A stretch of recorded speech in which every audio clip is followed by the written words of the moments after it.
illallah Muhammadur Rasulullah, la ilaha illallah Muhammadur Rasulullah. السلام علیکم پیارے دوستوں، بسم اللہ الرحمن الرحیم۔ شروع اللہ کے نام سے جو بڑا مہربان نہایت رحم کرنے والا ہے۔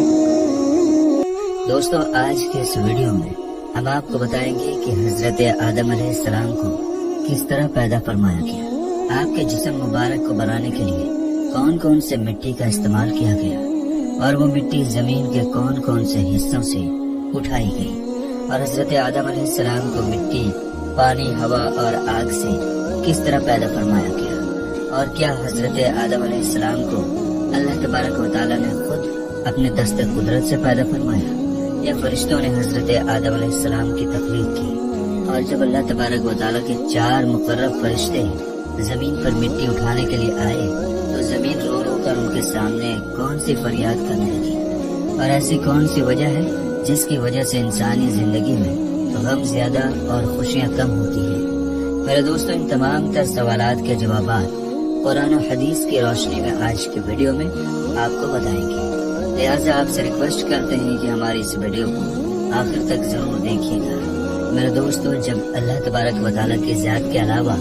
کوئی بھی کائنات یا کوئی بھی مخلوق موجود نہ تھی، صرف اللہ تبارک و تعالیٰ کی ذات موجود تھی، اس وقت اللہ تبارک و تعالیٰ نے اپنی ذات کے بعد سب سے پہلے جس ہستی کو پیدا فرمایا وہ حضرت محمد مصطفیٰ صلی اللہ تعالیٰ علیہ وسلم کا نور اقدس ہے۔ اللہ تبارک و تعالیٰ نے اپنی ذات کے بعد سب سے پہلے اپنے محبوب کے نور کو پیدا فرمایا، اور پھر حضرت محمد مصطفیٰ صلی اللہ تعالیٰ علیہ وسلم کے نور اقدس سے تمام مخلوقات کو پیدا فرمایا، جیسا کہ اللہ تبارک و تعالیٰ کا عرش، لوح کرسی اور اللہ تبارک و تعالیٰ کے مقرب فرشتے،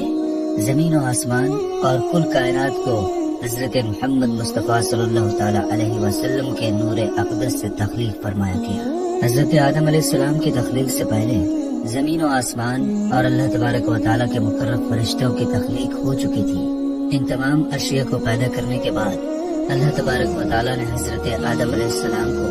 تخلیق کرنے کا ارادہ فرمایا۔ میرے دوستوں، آپ کو بتاتے چلیں کہ حضرت آدم علیہ السلام کی تخلیق 4 چیزوں سے کی گئی۔ نمبر 1 مٹی، نمبر 2 پانی، اور نمبر 3 ہوا، اور نمبر 4 آگ۔ جب اللہ تبارک و تعالیٰ نے حضرت آدم علیہ السلام کی تخلیق کا ارادہ فرمایا تو اللہ تبارک و تعالیٰ نے اپنے سب سے مقرب فرشتے حضرت جبرائیل علیہ السلام کو یہ حکم ارشاد فرمایا کہ جاؤ اور تمام روئے زمین سے ہر قسم کی سیاہ و سفید، سرخ اور خاری، میٹھی اور نرم اور خشک مٹی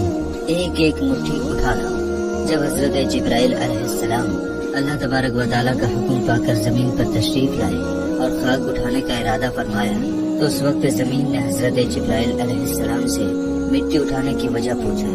اس وقت حضرت جبرائیل علیہ السلام نے سارا واقعہ زمین کو بیان فرمایا۔ زمین نے عرض کیا کہ میں اس خدا کی پناہ چاہتی ہوں کہ تم مجھ سے مٹی اٹھا کر اس سے انسان بنائے جس کی وجہ سے میرا کچھ حصہ جہنم میں جائے۔ اس طرح زمین رو رو کر حضرت جبرائیل علیہ السلام کے سامنے خدا کی پناہ مانگنے لگی تو حضرت جبرائیل علیہ السلام مٹی کو اٹھائے بغیر ہی اللہ تبارک و تعالیٰ کی بارگاہ میں واپس لوٹ گئے اور جا کر اللہ تبارک و تعالیٰ کی بارگاہ میں عرض کی، یا رب العالمین، زمین نے تیری عزت کی پناہ چاہی تو میں نے تیرے نام اور عزت کے ادب کی وجہ سے اس کو تیری پناہ عطا فرما دی اور میں مٹی اٹھائے بغیر ہی واپس چلا آیا۔ اس کے بعد اللہ تبارک و تعالیٰ نے حضرت اسرافیل علیہ السلام اور حضرت میکائیل علیہ السلام کو باری باری بھیجا، لیکن یہ دونوں فرشتے بھی اسی وجہ سے خالی ہاتھ واپس لوٹ آئے کیونکہ زمین نے ان سے بھی اللہ تبارک و تعالیٰ کی پناہ چاہی، تو ان دونوں فرشتوں نے بھی اللہ تبارک و تعالیٰ کے نام اور ادب کی وجہ سے زمین کو پناہ دے دی اور خالی ہاتھ واپس لوٹ آئے۔ اس کے بعد پھر آخرکار اللہ تبارک و تعالیٰ نے ملک الموت علیہ السلام یعنی حضرت اسرائیل علیہ السلام کو بھیجا۔ حضرت اسرائیل علیہ السلام اللہ تبارک و تعالیٰ کے حکم کے مطابق جب زمین پر تشریف لائے تو زمین اسی طرح رونے لگی اور فریادیں کرنے لگی۔ اس وقت حضرت اسرائیل علیہ السلام زمین سے فرمانے لگے کہ تیرے رونے دھونے اور عرضی کی وجہ سے میں اپنے رب تبارک و تعالیٰ کی نافرمانی نہیں کر سکتا، لہٰذا حضرت اسرائیل علیہ السلام